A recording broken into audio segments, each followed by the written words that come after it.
Hey, what's up, guys? Purpose Driven Life Sports back here for some more NBA news, more NBA talk. So we're going to talk about two things. We're going to talk about Russell Westbrook because he just got traded to the Houston Rockets. Yeah, I just got the alert too, but I actually read that on ESPN. And also, we're going to talk about the Los Angeles Lakers, the Clippers. We're going to really talk about the Western Conference. Pretty much the powers at the top and the dynamic. Odds makers, not really odds makers, just early predictions, and we're just going to talk about that. But first, Russell Westbrook. Yes, so he got traded to the Houston Rockets for Chris Paul. I think it was 2024, 2026 picks, 2021, 2025 picks, a lot of pick swaps, a lot of first round picks basically. So what I read was that Sam Presti, the GM for the Oklahoma City Thunder, worked with Russell Westbrook's agent to really kind of facilitate this deal and to reunite Russell Westbrook and James Harden, because from what I read and what I saw, it seems that those two actually wanted to play together again. And it seems to me that the Chris Paul and James Harden argument thing was actually real news. And because why would you... I know that you have to trade Chris Paul, and maybe it wasn't, big news, but I mean,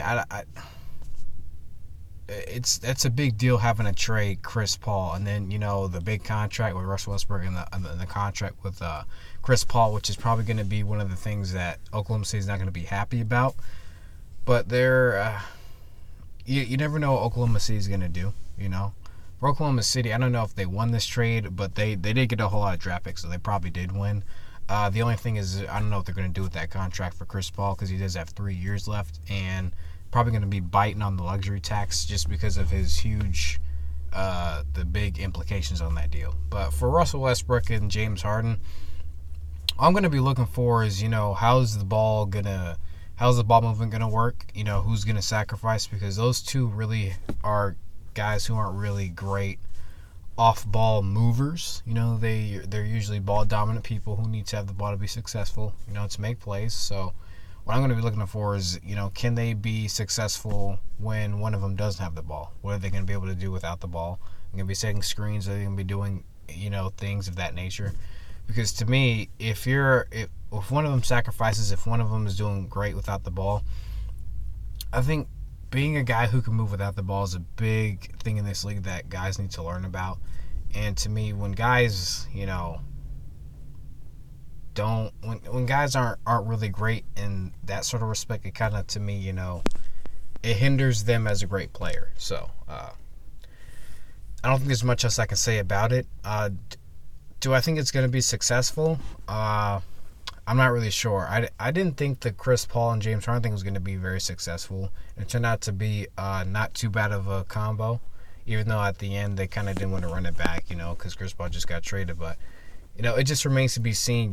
This could actually end up being a great decision, or depending on injuries, depending on situation, chemistry issues, it could turn into a conundrum. So a lot that's going to happen once the results start happening on the court during the regular season. So that remains to be seen. But to the Lakers, Clippers, Western Conference, power. So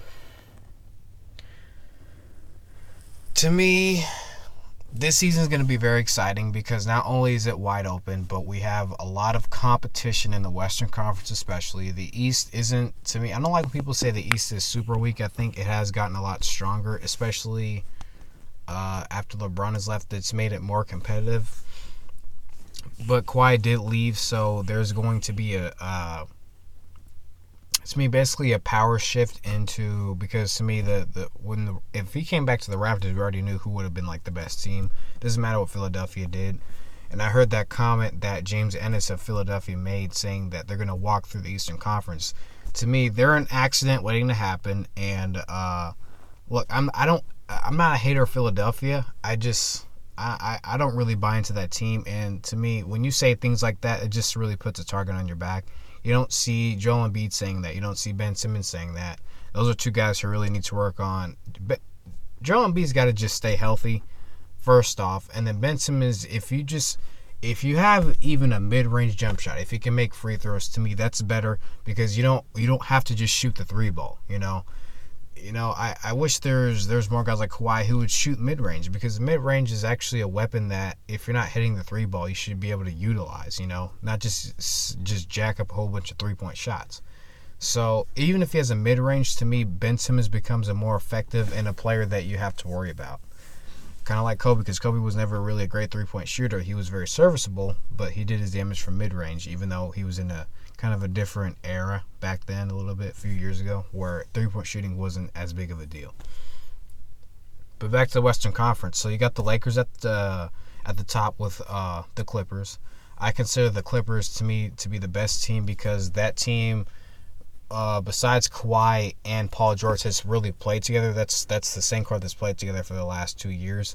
So I really trust this team, and just throwing, Paul George and Kawhi into there, that's going to be not only a great defensive team, but I feel with the coach Doc Rivers, they can really find different ways to really impact. And next, when we want to talk about the Lakers, they have a really excellent team on paper, and also you're bringing in DeMarcus Cousins with Anthony Davis, and you're bringing back Rajon Rondo, who were on the New Orleans Pelicans 2 years ago together. I think that's going to be a dynamic that can work together if those three are on the floor, because you saw the pick and roll thing that Rajon Rondo could do with both of them, and then the pick and roll, one guy pops out. That was really effective with them back in New Orleans. So I think if they can utilize that in LA, for the Lakers' sake, that could actually work for them too. LeBron and AD and pick and roll, that's going to be a matchup nightmare, because you can't switch with AD or you're going to get ate up.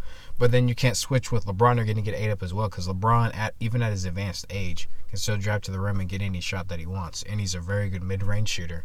Same for Anthony Davis, because he can also do a pick and roll or pop out for 3-point shots, because he's becoming such a great shooter. So what I like about this offense for the Lakers, that it's going to pose a lot of matchup problems. And then you have shooters in Caldwell Pope and Danny Green who are going to give you trouble, because if you leave those guys open, it's pretty much knock down 3-point shots in the corner or out top. That's what LeBron has always been successful with, and I think that's going to work. Defense is my only question mark. How are these guys going to come together collectively on defense? Because I know I'm going to get from Danny Green.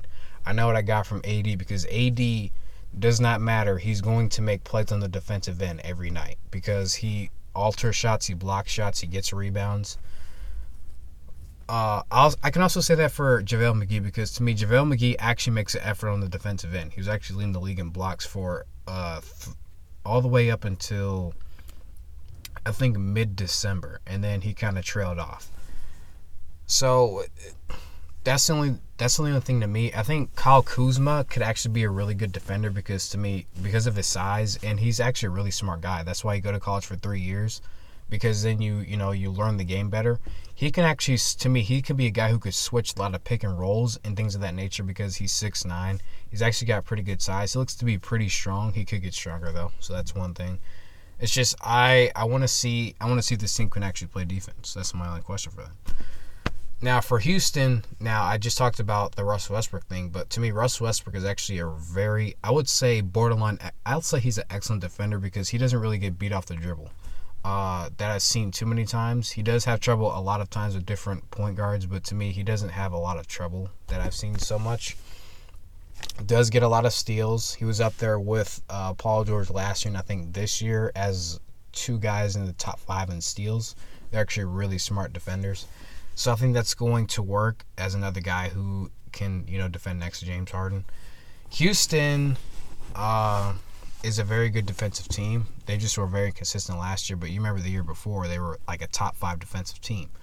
Or top 5, top 10. That's what they were the year before last year. So I could possibly see them going back to that form. So they're a team to be reckoned with as well. I see them as a top 5 seed in the West. Denver, to me, is a top 5 seed as well. I think they can build off of last year's success. You know what Nikola Jokic is going to get you. I like to see if he can get in shape and get a little bigger and stronger, because he looks like he has a lot of babyish fat. I'm not really sure what to call it. He's built differently than a lot of NBA players. I'll say that, but he's a really great player. So I don't take Denver lightly. Do I think they're Title contenders, not necessarily. I think I'll say this: if Michael Porter Jr. can come out and be an excellent scorer who can play serviceable defense, if he can be that type of scorer next to Jokic and Jamal Murray, I think that's going to put this team over the top. Because I think, to me, the best player in last year's draft, really, to me, still, is Michael Porter Jr. I'm a huge fan of Michael Porter Jr. Like, that's my guy. I think if he can become that type of guy, then this team can be a title contender for years to come. And I'm not even joking about that. Golden State, I think, to me, Golden State can still be a top 5 seed. I don't really care what people say. I love how they rebuilt this roster, retooled. I love the guys that they brought in this year. Willie Cauley-Stein, you brought in D'Angelo Russell, I think was a great move. You drafted Jordan Poole, you bring back Jacob Evans, you get Eric Pascal, Omari Spellman. You got a lot of versatile players. That 6'10" guy, I got to remember his name, guys, but they drafted him in the second round. He's going to be huge for them. He's 6'10", 215, can switch, play defense. You see, this team has retooled. They've rebuilt it, so I love this Golden State Warriors team. To me, still a top 5. Could even be the thing that's going to really shape this Western Conference is going to be injuries. Can Steph Curry stay healthy? And Steph Curry is probably going to have a high workload, but Golden State's probably going to rest him a lot of games in between, because you could see him play like maybe 20, 25 games, rest a couple games. I think Golden State's going to be smart with Steph Curry this year for sure, because you need him in the future. Clay's going to be back too. So you could possibly see a lineup with Steph, D'Angelo, Clay at the 3, Draymond at the 4, Willie Cauley-Stein at the 5. It's going to be, to me, that's an excellent starting 5. You can even interchange that. When I find his name, I'm going to tell you guys. But he's 6'10". You could put him at the 4, put Draymond at the 5 if he wants to. You could put him at the 5, put Draymond at the 4. So a lot of pieces that Golden State can really throw out there this year that I really love. Their bench is going to be excellent this year, like it used to be back in the day. Utah Jazz, big fan of Donovan Mitchell. Mike Conley is going. Their games are going to help each other. I think you're going to really see a big jump in big games from Donovan Mitchell because of the shooting ability and the tools that Michael Conley has. We already know what Rudy Gobert is, so I think that's what you really need to be looking at the top of the Western Conference. Those are the top 6 seeds. Look at Sacramento, because Sacramento's going to be coming up big this year. I think they're going to be a playoff team, which is going to be awesome. Then you have the Dallas Mavericks, who are going to be, I think, a perennial playoff team for years to come. So this Western Conference, man, is so wide open. It's so deep. It's going to be, this year, I think there's going to be a huge viewership. I think every year's a huge viewership, so don't listen to people when they say, like, the NBA is losing viewers. I think they're just, I don't know why they say things like that, but it's, to me, it's kind of ignorant. It's kind of, those are wrong facts. But this year, we're going to talk about the Eastern Conference tomorrow probably, because I got to look more into the Eastern Conference. But West this year, boy, it's going to be, playoff battle is going to be crazy. I don't know if there's going to be a team with 60 wins besides the Clippers or Lakers, because it's going to be difficult, because teams are going to be super competitive. I think we're going to see a lot of close games, maybe in the 115s over. So, yeah. But, guys, that's going to do it for Purple Gym Live Sports. Thank you guys for listening, tuning in, listening to my stuff about, Russell Westbrook to the Rockets. It remains to be seen how that's going to work. That's going to be a definitely new dynamic we've never seen, but West is definitely going to be fun to watch this year. So, love basketball. Thank you guys for listening. So, Purple Gym Live Sports, and I'll talk to you guys